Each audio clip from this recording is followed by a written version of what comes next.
What is up, ladies and gentlemen? We are headed right back into this series between ECalipso's Protoss and Krankendau's Zerg, jumping into Titan Forge. Let's see what ends up happening here. Another two-spawn map, of course. We have ECalipso leading 2-0 so far in the set, in the bottom left. Krankendau in the top left. And shout out to Krankendau. Apparently he went back over the last several months of content just so that he could get more familiar with the project. He's been watching all the videos, and it was kind of funny because he mentioned that shortly after jumping into all that content, he finished it or whatever, and then he's like, all right, I'm finally done watching all these videos. And then the first cast of his play, his cast over debut showed up. So I thought that was pretty funny. And then he immediately went to play some games after that. So shout out to him. He's clearly interested in grinding out and being one of our potentially top players. You never know how it goes. We do have ECalipso with the pylon coming on down here at the ramp. I will certainly say, yeah, as a gateway. Now, Crank, on the other hand, it looks like maybe he's going to be going for a hatch at the ramp. But we'll see if he maybe decides to just scout. No, okay, the hatch on the ramp over here. ECalipso commenting on the patriarchy, of course, something that we're all big fans of here at the No Frauds Club. Wink, wink, wink. Wink, wink. It totally exists. And the main thing that I guess you'd point out about patriarchs is that they do have that AoE damage, which also debuffs enemies, and then those enemies of course, are debuffed, then restore shields to anybody that attacks them. So you can imagine that if you splash a bunch of Zerg units and then have a bunch of Zealots or any sort of frontline, really, even ranged units are affected by this, attack those victims of the Patriarch, they start to give shields over to they essentially become like these batteries that you want to process. So it's pretty cool. Obviously, it's a behavior that is entirely new because the Patriarch is an entirely new unit to the game. Eventually, of course, I look forward to making a custom model for it. I'll tell you that much. I've been doing a little bit of model work lately. Legionnaire is going to go ahead and ice out that Droleth, of course. Yeah, the latest model to be added to the game as of the time of recording is the new Hierophant. That's going to be shipping to pre-release later today. But the other thing I started working on yesterday was actually finally getting a slightly different version, certainly a bigger version of the Atreus graphic with a modified turret, so that we can have a real Optecton graphic instead of the current one that we are seeing. Because I guess they're kind of cool, but what are we really looking at there? Now, okay, what's the drill like here for Krankendau? He has been a little bit, perhaps lax with his build order, allowing the Legionnaire to get in, but it doesn't really do anything. It does stop the gas mining for a moment, so that's something that Crank has to fix up now. By the way, I just so adore that I can call him Crank. I think that's quite great. Now, we do only have the one extra hatch here, and the Legionnaire is going to come on in and see what's going on. It's going to be an expansion, but it's a little bit late here for our Zerg player. Now, he's unlikely to get a worker kill here, but if he doesn't go somewhere... Yeah, okay, never mind. How could I possibly doubt the Legionnaire, honestly? I feel like also, if you consider it, the fact that the worker comes out here instead of jumping into the mineral line, yeah, that's what you wanted to be able to do earlier, and he just couldn't do that because he went outside, right? So it's a minor detail. The Legionnaire may have also seen the Hydrith Den go down. He'll certainly know that A structure went down. ECalipso seems like he's pretty on the ball when it comes to the micro, like this, and by that I don't even mean unit control. I also mean like micro movements with your mouse and like tracking what your opponent is doing and stuff. He was definitely, right-clicking the Droleth at the time, so with any luck he'll have paid attention to that a little bit. Now the Warden zones away the Zets, but they do find an opportunity to come on in, and I'm only getting excited by that because it means that Crank can confirm that the Nexus is nearly complete, right? If he clicked on it anyway. At the very least, he knows it's on route. And the worker count is a little bit favoring the Zerg, but not much. And when he adds this third hatch as it is starting to pop, we will undoubtedly see him take a worker advantage. Unless he decides to try to power on through with only Hydras, which is a possibility. He's going to go for the K-Grint to turn it into some anti-surface defense. And I also think it's worth getting excited about the Zets diving in there because it kind of like a lot of new players are just very scared. They're very skittish. They don't really want to test their limits or try and jump forward. So the fact that Crank was good to come on in there and get that knowledge is important, right? It's something that you want to keep in mind. Now, bonus points if he was able to sneak up here to confirm the gateways. I mean, those 4 Zeths aren't going to do too much, but you know, every little bit of a front line does help in a pinch, and because he kept them alive, because he can keep this one here for the scouting, I think it's just on a patrol path. Yeah, indeed it is. One of the things that you can know pretty confidently then as the Zerg player is that you're not going to be attacked anytime soon, unless it's going to be through air or something, right? In which case, I mean, Crank will be caught off guard. That's where a follow-up Ovaleth scout would definitely be helpful, but they cost 50 Vespene. He's actually oversaturated this gas with 1 worker. He could be putting that on the ridge. He's not harvesting from the ridge in his main at all. But, you know, we'll see what he ends up doing with the worker advantage that he continues to hold. We've got an embassy coming up that will help ECalipso get some info. And unfortunately for him, yeah, he just trapped 2 of his workers behind in that little space between the pylon, the nexus, the embassy, and the warden. So instead he's going to put 2 back here. He's a little bit worried himself about a potential air push.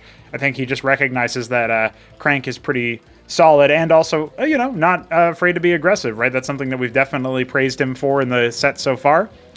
And the other thing that's kind of funny is that ECalipso even wrote out that you should snipe Patriarchs with air units, which I actually kind of think is bait because they deal splash damage. So you wouldn't necessarily want to use light air units. Maybe if you could outrange them somehow. I mean, they only have 6 weapon range, so I do kind of feel like that would be one opportunity for them to be abused, be tickled. Now, this one Legionnaire, speaking of, is going to try to tickle the worker line here. It will reveal confirmation on the Hydrith tech, which is you kind of expect it at this point as Protoss. And, you know, he can just send a couple Zethra cores out there to try to fight that Legionnaire. Meanwhile, this one Zeth, it doesn't have vision. It's so small in the vision, it doesn't really provide you with enough to see much, I don't think. Yeah, this Scribe is not going to be revealed, even if it takes a bit of an awkward path. However, the Nexus was misplaced. It was placed 1 tile up. I still don't actually think the Zeth has enough vision range for that, but that's kind of funny. Now we have another hatch. We're going up to 5 hatch on 2 bases, and the Zorka's Shroud is coming. So we could just conceivably see Gorgor cores coming. I guess they wouldn't be terrible versus the Patriarchs, but they're not coming out right now anyway for ECalipso. He's still floating, banking a decent amount of resources, right? I say floating because it is technically a float, right? His gateways are idle. But he clearly wants to drop an Ancestral here. I think that's his way to go. He's got the resources now that he hit 600 minerals, so I'm sure we'll end up seeing that pop on down. There it is. And so now we know that Patriarchs are probably coming, and so, okay, maybe that's where the Gorgor cores are going to come in. Instead, it's going to be Lakehiz. So he does have the Ovaleth. He may or may not have seen the Witness in his base.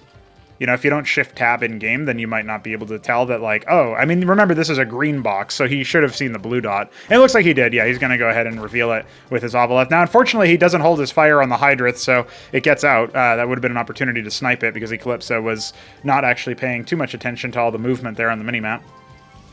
Gateway's still idle, interestingly enough. He goes for multiple extra gateways and a Crucible. I don't love this SimCity. I think if there's a drop, this could be a little bit awkward, but I guess we'll see what pops out of it. And indeed, look, his Lisks are up. Iris in the natural. I don't hate that either. Okay, 3rd base going to get spied by this Witness that is indeed wounded. The fresh health one over here. Happy to take a look. It's a Zeth Flood with a couple of Lakehiz for defense. Okay, it looks like Crank is just trying to hold on. He's going to lose out on his worker advantage as ECalipso achieves parity. No, okay, now we're getting some extra workers, of course. So yeah, I was going to say maybe for a second there, it wouldn't be parity at all. But obviously when there's some worker pulls over here, indeed, there's going to be a bit of a transfer to this 3rd base. We will end up seeing these gases get situated. And despite going for the Zorkas and some Lakizilisks to hold off versus the Gateway dominant army here, which still doesn't actually have a Patriarch, but one of them is about to finish. Yeah, I like this Crucible placement overall, not for SimCity's sake, but for the fact that it powers all of the gateways and, of course, the all-important Ancestral Archives. Could probably use a 3rd Witness here for ECalipso, but all in all, pretty solid play from him. And then, yeah, the main thing that I was going to say is that despite going Zorkiz and making some Lakehiz, he still was able to tech up, right? So pretty interesting build order attempt from Crank. He does seem to favor Zeth still. A lot of Zergs have kind of, they only use them as sort of chaff much later on in the game, or for very particular aggressive purposes in the early game. I think what Crank has shown us is that they're maybe a little bit still useful for other things. But he is starting to incorporate some Zorius. These guys are like tanky frontliners. I love that he caught the Witness there. There's 2 more still to catch eventually. And the Zorius, when it takes damage, it will, after a delay, spawn a single Rillarok core, the new brood spawn. And that unit will obviously not collide with your units or your enemy's units. It only collides with other brood spawn. Now, this is kind of clever from ECalipso, setting up a forward post with an engram to boot.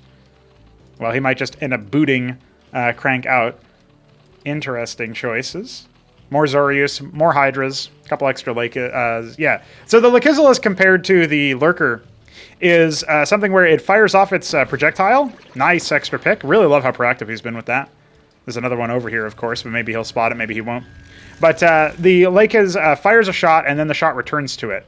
So that means that you can hit the same unit twice with one quote-unquote attack, because it like fires a second attack. This is going to be a little bit hard for him to bust. I feel like Crank, as proactive as he's been about sniping Witnesses, it does feel like he hasn't really figured out what his opponent is doing, right? This Zeth is still blind. Oh, I guess it sees the Wardens, right? But it doesn't see the Nexus. You can surmise that that is indeed happening. He's going to see if he can set up a forward base. He really needs to hunt down this extra Witness, though. Without being able to kill that, the Lakiz will definitely be more vulnerable than they would otherwise be. They're going to go ahead and burrow, but you stand on burrowed units to reveal them in Cosmonarchy, and that is almost immediately going to result in them melting. There's still a couple of them in the back line over here. The Warden on the low ground doing a lot of work to try to thin out the herd, and there is no more front line practically. We do have some more Zorius hitting the fight. They are attacking these units and speeding up all the Zerg nearby. That's what that green overlay is that you see moving those Hydras and Lakiz a little bit further closer.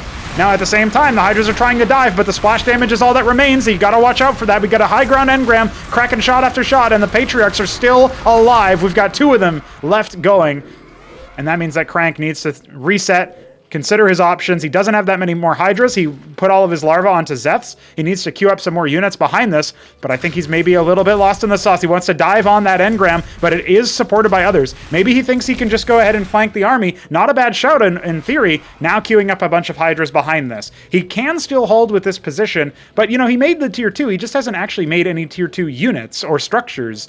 He hasn't even evolved any of his tech nodes or production, so definitely behind the times in that respect, and now you can see him immediately starting to put down some anti-drop as well as a single Spraith over there in the main, fearing what might end up happening as a follow-up here for ECalipso, who has been known to add Argosies much later in the game, so maybe that is indeed what he's thinking. A pylon to spot the upper right area location, more Wardens being put down, the engram staying alive, and, you know, providing almost 2,000 damage, definitely a real thing. This Witness is flying to its own demise, but it does confirm that that Zerg force is still over there.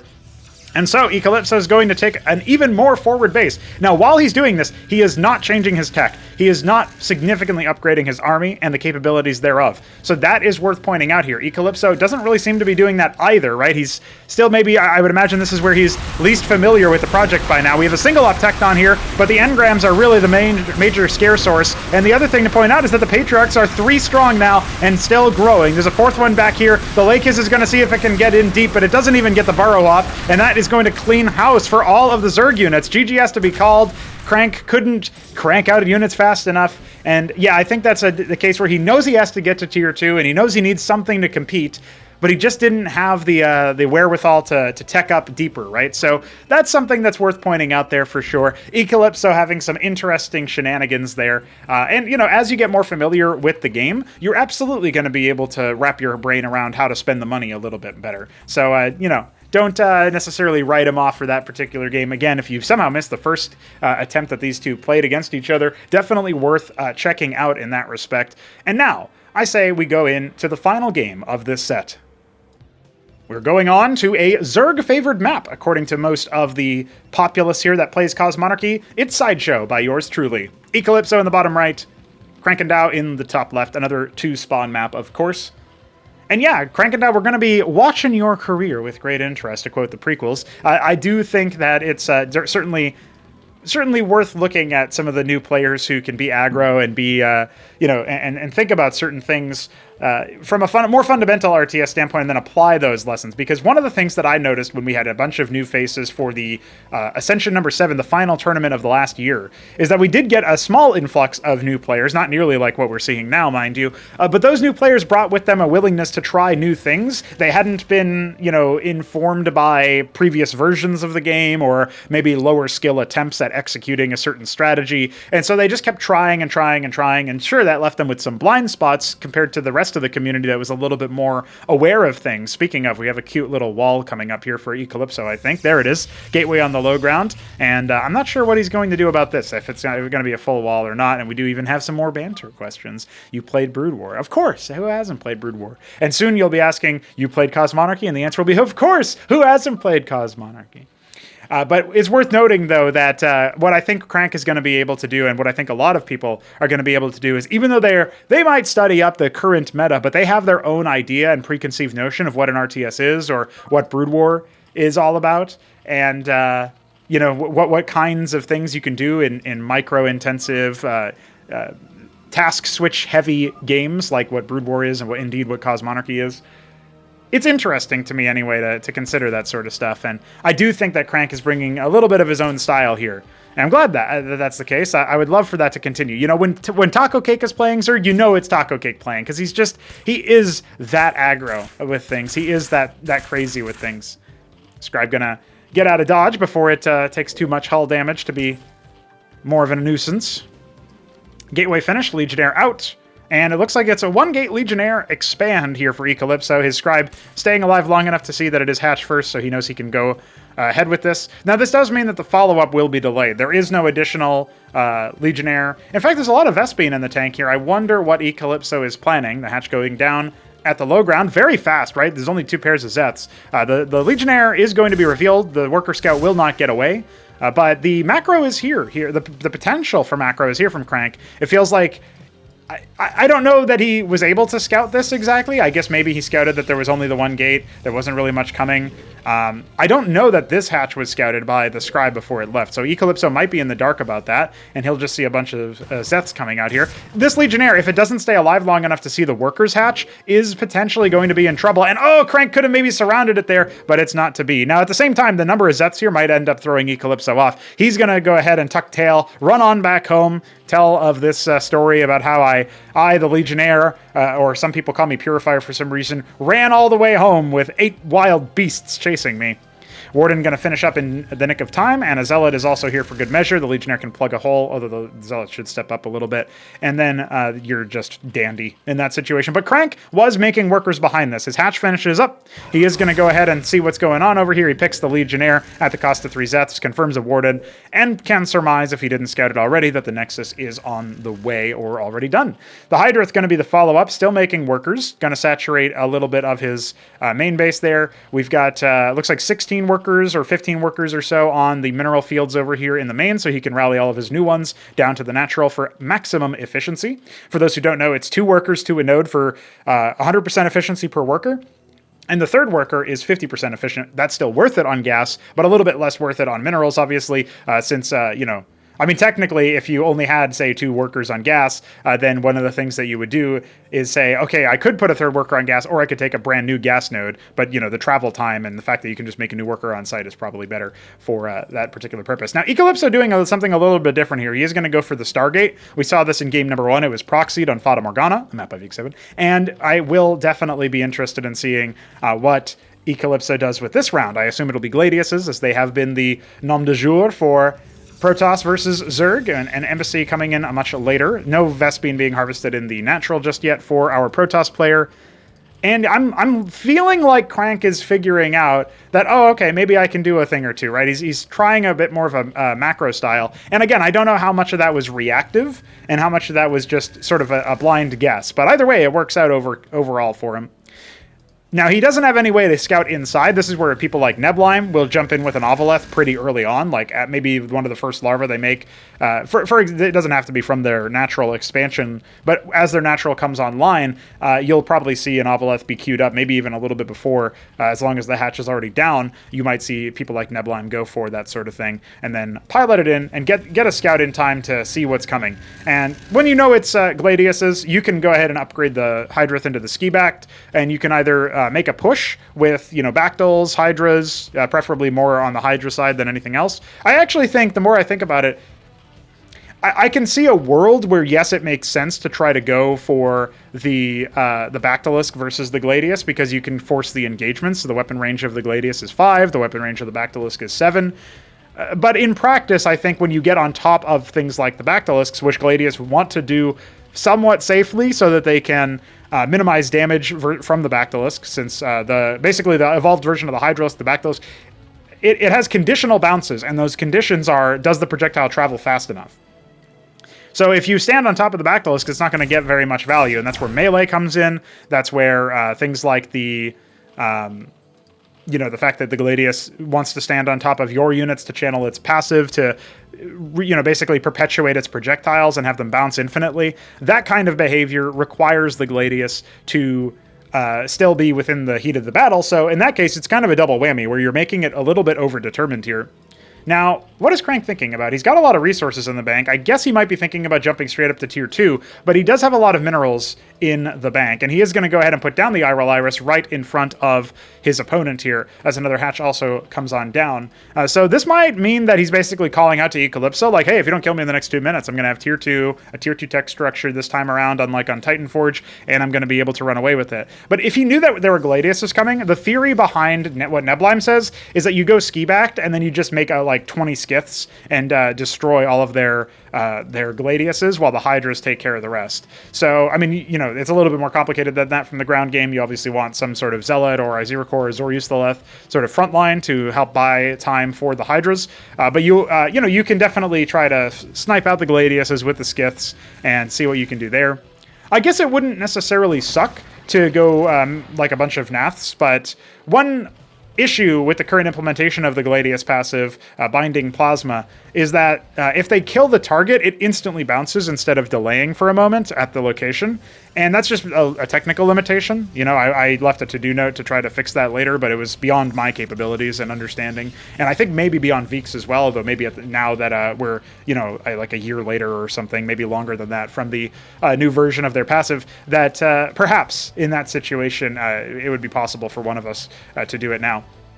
Crank thinking about a third base, meanwhile. But anyway, the significance of that means that if they one-shot a unit, it will just start to immediately, take all of the stacks that had been stacked up and release them as bounces. So you can imagine a world where that could overwhelm low HP units relatively quickly. And also a situation where it would be nice if that wasn't the case, so that there was always a consistent amount of wait time that you paid, a time cost, if you will, before the before the bounce split off again, right? This is a very particular situation. Now, we do have a Tethvith being made, so he is going to be able to get skiths. He's also going to be able to get Vithrilisks, the new Devourer, and that means that if the Gladiuses remain on top of the enemy forces, he can actually spread corrosive spores to the ground units as well, or structures, or whatever is beneath the air units. Basically, the corrosive spores will spread. If you hit one target with a Vithrilusk attack, and then another Vithrilusk attack hits the same target, it spreads those spores everywhere around the victim. So that's pretty cool. Witness is going to go ahead and confirm that the third base is operational. This Witness placement is probably super hard to see, but maybe it's a little bit more easy when it's just the distortion. Hard to say. We have a couple of Wardens and an Engram coming up here at the third base for our Protoss player. ECalipso definitely keeping up in the macro department, although Crank does have some really nice macro in terms of the worker count, right? He does have the superior numbers there. It's just, I think experienced Zergs will take a look at his army composition and worry about what is about to happen. And also maybe like his earlier timing where he went for the fast tech right underneath ECalipso's nose. And ECalipso played a little bit passively here. He's even banking with these land effects. So this is the new Corsair, you might be able to tell based on its graphic. And for one, its Disruption Web ability is now Disruption Field and attaches to the land effect and disables all units, including allies, from attacking. And that also includes air and ground units, not just ground units. So it can be very powerful. But of course, they're also useful for their instant hit splash damage. So something that you got to watch out for. And that's something that it has been preserved in Cosmonarchy. You can see the defenses coming up online for the third. Neblime would just have another hatch over here to spread the Kagra a little bit faster. Or, maybe an Ovaleth like this one would move the Kagrants over. They can't pick up Circuits, but they can upgrade themselves into Iroliths if they want to. Love the spread of Zeths. Could do this a little bit more frequently and maybe with a couple additional Zeths here. A lot of Teths and a lot of Bactylisks here. The Witness did get shoot away, so that might be an indication for Crank that he needs to clear that out. Indeed, it looks like he's going to try. There we go. Snipes it out after all, so that will blind the eyes of ECalipso. Can no longer bear witness to what his opponent is doing. A lot of Hydras just got queued up. And it looks like some of the Zeths were able to confirm where the army was coming from. He could try to jump over here to the ramp. You can see the ground army remaining a little bit off to the side here for our Protoss player. ECalipso considering how he wants to take this engagement. We got a couple gateways on the front line here. Ancestral Archives coming behind this. It's much later than previous, but that's mostly because of the double Stargate, right? And actually, those Stargates have been going idle. ECalipso banking his money intentionally. Might be the worst time to do that, right? Because he barely has any military up, so if he wipes or even trades down, it's very favorable for the Zerg. At that point, you can see the Zerg explode with extra bases. In fact, Crank is already thinking about going for an expansion. It looks like maybe the same thing here, 12 and 6. The players mirroring their movements here right now on the map, trying to take as many expansions as possible. I do love the gateway sort of barrier here. It definitely will screw up a lot of attack moves. And hopefully we see more Protosses doing stuff like that. Now here comes the engagement. A couple of Tetzoricors just finished hatching, and the Ovoleth on the front line. Well, here comes the Lanifex, but they're disabling the Gladiuses. That might have been a crucial error. One of them standing right on top of the Gladiuses for so long, and the Tetzoricors can sort of sustain through all of the bounce damage. So that was an excellent position from Krankendau, and quite a flub from ECalipso here. He might end up getting ultimately punished, as all of his ground army trying to make it through the most narrow bridge possible, the Bridge of Death. A kiss of death. Krankendau definitely going to go ahead and drive the hammer forward. Now, the one thing you got to watch out for is behind this. Remember the clump. Remember what just happened to the ground army for ECalipso. Krankendau is going to go ahead and try to brave the same waters, but soon he might get tossed overboard. Let's see what happens if he can break on through. His micro not being the best, but he's going to go ahead and take his Remax. Has 18 more Hydras on the way, and 2 Exemplar just finished. We do have a Patriarch queued up. I think that's the only one on the field. And, well, actually, it's not even on the field just yet. So, bare minimum, this 6 o'clock base should be canceled. Honestly, I would not be surprised if Crank just powers through the third base right now. He has so much of a front line, but he is going to take the wise man's route and head on over to that mid-left area. Diving on down before the defenses can finish. The pylon can be deactivated. He forces down the engram. Some cancels coming out instead. The army going to go ahead and try to defend itself. It revealed by that burrowed Zeth from the beginning of the game, and this base, I feel like it's not long for this world, but let's see what the Gladiuses can do. These bounces are eventually going to bounce away from the Tets and not be able to do anything. The Gladius is charging forward. That was ill-advised. Hydra's bursting them down immediately. The Exemplars are trying their best to evacuate, and it looks like they will be successful, but their defense has been completely nullified, and that Nexus is gone. Crank up to 4th base. He doesn't exactly have an extra set of workers for it yet, but does have the worker advantage. Doesn't have the cliff advantage, though. That belongs to the Protoss, and there are a lot of Exemplars stacked up on top of each other. The Gladiuses will end up falling, but this Hydra count is a ball that will soon just be a litter of corpses all over the ground. Nothing that you can do from that position. Crank could turn on these Exemplar if he wants to. He's going to be busy setting up his own base instead. Has the advantage, has some tempo. Definitely bleeding off too many units over here, though. I would have preferred to see him try to pick off a couple of the Exemplar. Maybe the Patriarch as well. Add insult to injury. But let's take a look at where we are at. Crank setting up a large number of defenses. Has total control of the money game. 2,500 resources there. Queues up a bunch of Izira cores. He's going to clearly favor mutating those into the Teths. They served him so well versus the mixed army that ECalipso fielded. Now, he switched over to Exemplars. I still think Teths can be useful for that, but at some point you have to consider Vithrilisks here, and I'm not so sure that Crank is too familiar with that. His only tier 2 are the upgrades to the pool and the den. He is going to be able to field tier 2 units from those particular positions, but they're all evolved units, successor strains, and of course the air units themselves. I'm not so sure that that's what really is being called for here, especially as more Patriarchs hit the deck. Viths, though, they can be pretty tanky. They can just whop the floor with the Exemplars that can't defend themselves versus other air units. So they can be pretty good for that. But Crank is just going to spend through all of his money. Could definitely saturate the minerals over here and maybe think about taking extra bases. ECalipso immediately, despite being on the back foot, I start to favor his position the longer this goes on because he has the experience and, you know, Crank might just be pinching himself. But he is going to go back out onto the map relatively soon. And even though he hemorrhaged all of those units earlier, he was able to remax somewhat terrifyingly, obviously dwarfing the military count of his opponent. But how many more units can the Zerg end up making? This one Izira core obviously causing a little bit of headaches. Might allow Crank to catch his opponent out of position. But yeah, the Patriarch count is growing. We do have 2 of them on the field already. The third one, I think, was finished and rallied somewhere. No, maybe it's only now being started. Oh, there it is. There's actually 4 of them. So the longer this game goes, you have to favor the guy with more experience. But Crank absolutely impressing me in this game. This is a straight up macro win versus a composition that he hasn't had a lot of experience against so far. Now, the Exemplars coming out, I like the theory behind this, but it's not something we've seen that much versus Zerg. I feel like versus this kind of ground-based army, they are a great choice. And you can see the army movements of Crank are definitely falling up a little bit there. As they record, going to get bopped on the approach there as ECalipso moving towards the right-hand side of the map. He's falling back, though. I think he's certainly considering blocking these sorts of bases from going down. The Zeth will have... revealed that Scribe was there. I'm not so sure that Crank is aware.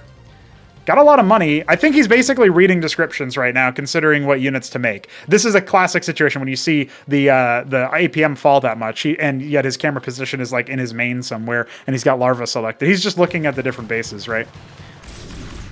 Teth falling in just to see what's going on. He will, of course, end up regressing, and here comes the push from Krankendau. Again, I don't see any opportunity for him to surround. This is going to favor the Protoss pretty significantly. Let's see what ends up happening. These Tetzoricors doing their best to keep themselves sustained. They're not really being overly focused right now, and now they will start to pop. More of them streaming on in. But where's the damage? Most of the Hydras have already fallen. At the same time, these Exemplars have also sustained quite a bit of DPS. Only 3 of them remain. I think there were 6 or 7 in the fight at the start, but the Patriarchs are the real story here, man. There's 6 of them alive right now. And even though he goes for the Mutat Spire and a bunch of Hydras, where is he going to spend his money next? He has a round of workers that he can distribute to the 12 o'clock. He's taking 9 o'clock, which will be scouted by this witness. Let's see what ECalipso does here, because it's kind of the ball's in his court. He should know, to some degree, that he's got the significant military advantage, but if he overcommits to try to shut down this 9 o'clock thinking, oh, I need to stop him from taking more bases, he's going to miss an opportunity to just stamp Krankendau out here and there, right here and now.